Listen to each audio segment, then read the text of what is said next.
Hoy es jueves y los jueves tenemos la historia de Emilio Valles Vidrio. Emilio, querido, qué manera de olvidar este gran genio mexicano. Te escuchamos. Gracias, Fer. Pues sí, efectivamente, pocos sabemos o pocos reconocemos que hay un mexicano, un nombre de un mexicano que está olvidado incluso en algunos libros de historia. Y quizá también cuando yo les hable de Francisco Javier Estrada Murguía, muchos ni siquiera sepan efectivamente quién es, qué hizo. Es más, si existe una calle con su nombre o no. Pero bueno, pues este hombre, este Francisco Javier Estrada Murguía, no figura como el de otros como parte de la historia del electromagnetismo. Es más, su nombre no aparece ni siquiera como inventor mexicano. Es decir, no se reconoce como un inventor mexicano dedicado justo al electromagnetismo. Sí se le conoce como un farmacéutico, porque bueno, pues eso es lo que estudió José Francisco Javier Severiano Adolfo Estrada Murguía, que nace el 11 de febrero de 1838 en San Luis Potosí. Este hombre se dedica a estudiar farmacobiología. Sin embargo, su gran pasión, sin duda, era la física. Y entonces, a través de esta pasión es como empieza a generar ciertos experimentos y ciertos inventos a lo largo de su vida. Pero en 1865, sus primeras investigaciones en las que planteaba la posibilidad de poder reproducir la electricidad indefinidamente por medios dinámicos, lo lleva justamente a tener mucha más investigación en torno a esto. Lo que él quería hacer era, bueno, tenemos electricidad, sí, la sabemos, la podemos procesar y hacer, sí, pero no la podemos reproducir, no podemos hacer que sea de manera indefinida. Entonces nada más tenemos ciertos chispazos. Entonces a eso se dedica justamente Francisco Javier, a tratar de determinar cómo podía generar electricidad de una manera indefinida. En 1867, 3 años antes de que lo hicieran algunos otros inventores británicos, él da a conocer su motor eléctrico. Este motor eléctrico era precisamente eso, el que una vez que empezara a funcionar, lograra de manera permanente dejar la electricidad. ¿A qué me refiero? Pues a un foco. Él podía ya, a través de este motor eléctrico, prender un foco, una bombilla, y así es como empieza todo este procedimiento. El nombre de Francisco, cuando presenta este invento en una comunidad, que hay que recordar que veníamos nosotros también en este México, en esta época de un México bastante golpeado por el tema de la guerra de los Estados Unidos, la intervención francesa, en fin, todo este asunto. México no era un lugar para los inventores, no era un lugar novedoso para que la ciencia, la tecnología volteara a ver un país como el de nosotros. Sin embargo, y menos donde él vivía, pues era en San Luis Potosí, entonces pues menos tenía esta gran oportunidad. Así que una vez que presenta esta bombilla a través de este motor eléctrico, Francisco Estrada no tarda en aparecer ya en algunas revistas científicas, en algunas revistas de época, en la que daban a conocer su pequeño invento. Desafortunadamente, en 1871, Francisco es diagnosticado con ataxia locomotriz, una enfermedad que es neurodegenerativa, que le causa atrofia en las articulaciones y los nervios ópticos, y poco a poco empieza a perder la vista. Sin embargo, no es un hecho que lo frene, él sigue trabajando y sigue haciendo algunas otras innovaciones en torno a su propio invento. En noviembre de 1877 logra por fin iluminar el primer edificio en América, el patio principal de la actual Universidad Autónoma de San Luis Potosí, pero además la primera calle frente al Palacio de Gobierno.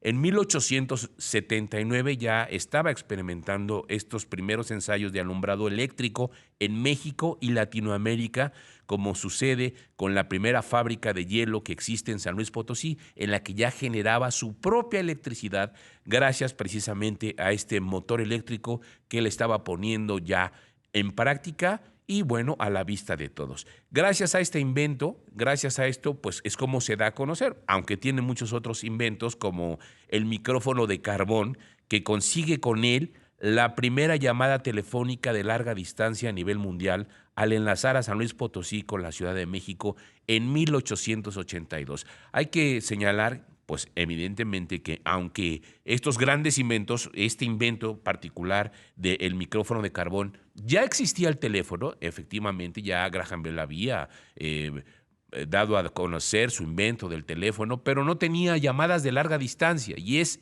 justo a través de este invento del micrófono de carbón de este mexicano Francisco Javier Estrada que se logra esta primera llamada telefónica en 1882 y pues mucho antes, el primer sistema de comunicaciones inalámbrica en el mundo obtiene la patente él 10 años antes que lo hiciera Guillermo Marconi, a quien se le atribuye la comunicación inalámbrica.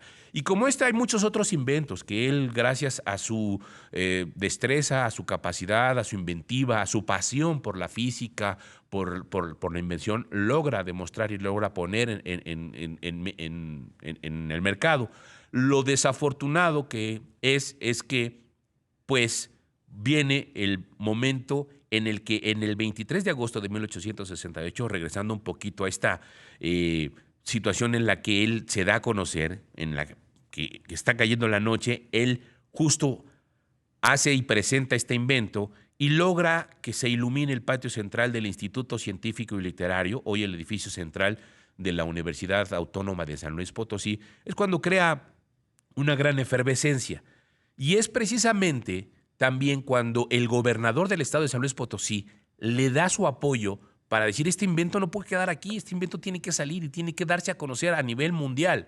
Empieza a trabajar con él al grado de que el propio gobernador manda llamar a un grupo de investigadores, especialistas, a la prensa internacional a que vayan y que conozcan el invento. Desafortunadamente no tiene el eco que todos que quisiéramos que tuviese, porque insisto, pues estábamos en México, en un México pues prácticamente difícil para la situación de lo que se estaba viviendo en Europa, que además pues se centraba justamente allá en Francia, en Inglaterra, los grandes inventores, al grado de que cuando esto sucede pues no hay un eco. Lo que hace desafortunadamente nada más y nada menos Francisco Javier es pues conectarse con unas empresas al otro lado del océano. Justo manda sus planos a Europa con la finalidad de que alguien le ayudara a poder construir este motor eléctrico a una gran escala, porque bueno, pues había alumbrado un edificio, sí, había alumbrado una calle,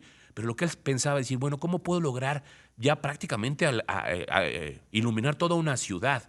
Entonces comete el error de mandar los planos a Europa, en donde no consigue, justo en Francia, en donde no consigue ninguna respuesta. Luego lo hace a Inglaterra, a Gran Bretaña, y donde tampoco le dan respuesta. Y pues ya cansado con esto, dice, no, pues lo voy a tener que hacer yo solo. Sin embargo, en 1873 hay una exposición en Viena en donde decide ir y conocer a otros inventores. ¿Cuál es su sorpresa? Que llegando a esta exposición en Viena, aparece la máquina diseñada por Estrada con el nombre denominado Dinamo Eléctrico de Grain, con la única diferencia que esta máquina era de eje horizontal y la del mexicano, el potosino, era de manera vertical. El invento ya no le pertenecía al mexicano.